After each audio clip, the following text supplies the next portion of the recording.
Assalamualaikum warahmatullahi wabarakatuh.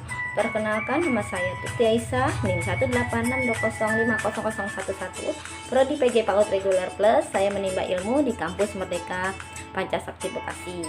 Saya membuat video ini untuk memenuhi tugas UTS Pendidikan Agama Islam di bawah bimbingan dosen pengampu Bapak Aden Sudarman, SAG MPDI.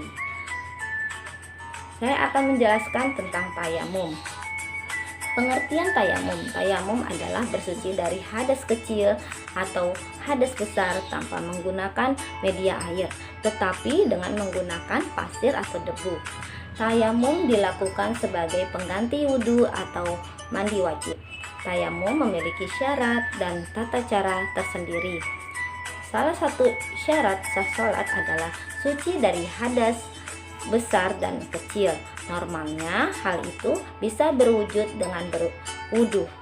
Allah berfirman dalam surah Al-Maidah ayat 6, "Hai orang-orang yang beriman, apabila kamu hendak menunaikan sholat, basuhlah mukamu dan tanganmu sampai dengan siku, dan sapulah kepalamu dan basuh kakimu sampai dengan kedua mata kaki, dan jika kamu junub maka mandilah." Dasar hukum tayamum. Ketentuan dan dasar hukum tentang tayamum disebutkan dalam Al-Quran, hadis, dan ijma ulama. Dasar dari Al-Quran tentang tayamum disebutkan dalam firman Allah Subhanahu wa Ta'ala, "Dan jika kamu sakit atau dalam perjalanan atau kembali dari tempat buang air atau WC atau menyentuh perempuan lalu kamu tidak memperoleh air, maka bertayamumlah dengan tanah yang baik atau suci. Sapulah mukamu dan tanganmu dengan tanah itu." Allah tidak ingin menyulitkan kamu, tetapi Dia ingin membersihkan kamu dan menyempurnakan nikmatnya untuk supaya kamu bersyukur. Quran Surat Al-Maidah ayat 5.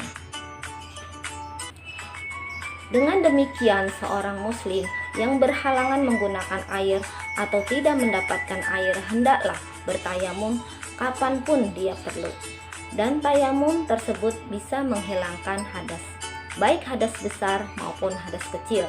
Tayamum tidak boleh lagi bagi seorang apabila telah mendapatkan air, dan tayamum dilakukan apabila seorang mendapatkan hal-hal yang mengharuskan berwudu atau mandi.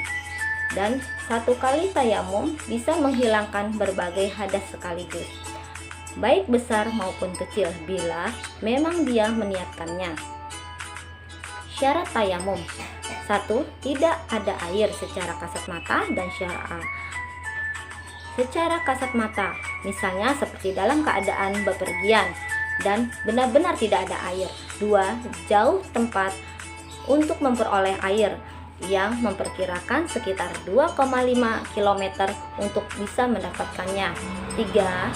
Sulitnya menggunakan air, misalnya adanya musuh, binatang buas di penjara, dan lainnya. Secara syar'ah, contohnya karena khawatir akan datang penyakit, takut penyakitnya semakin kambuh, ataupun karena takut lama sembuhnya.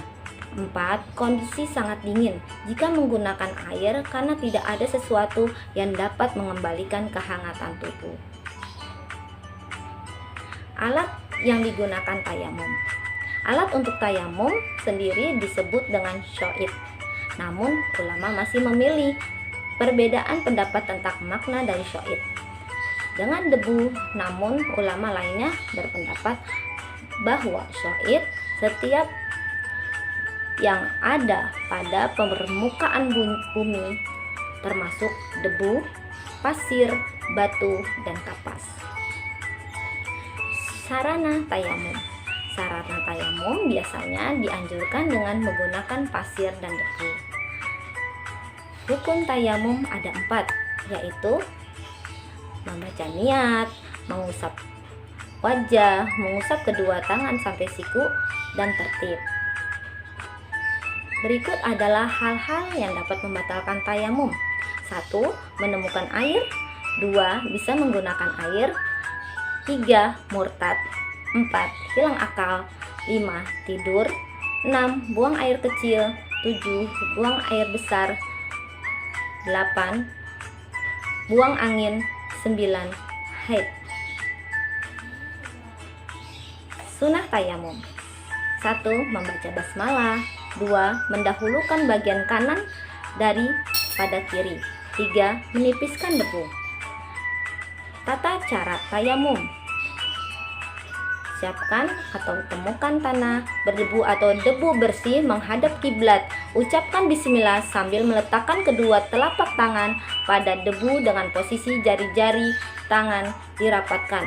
Usapkan kedua telapak tangan pada seluruh wajah disertai dengan niat tayamum dalam hati. Demikianlah video presentasi kali ini. Kurang dan lebihnya saya mohon maaf. Atas perhatiannya saya ucapkan terima kasih. Wassalamualaikum warahmatullahi wabarakatuh.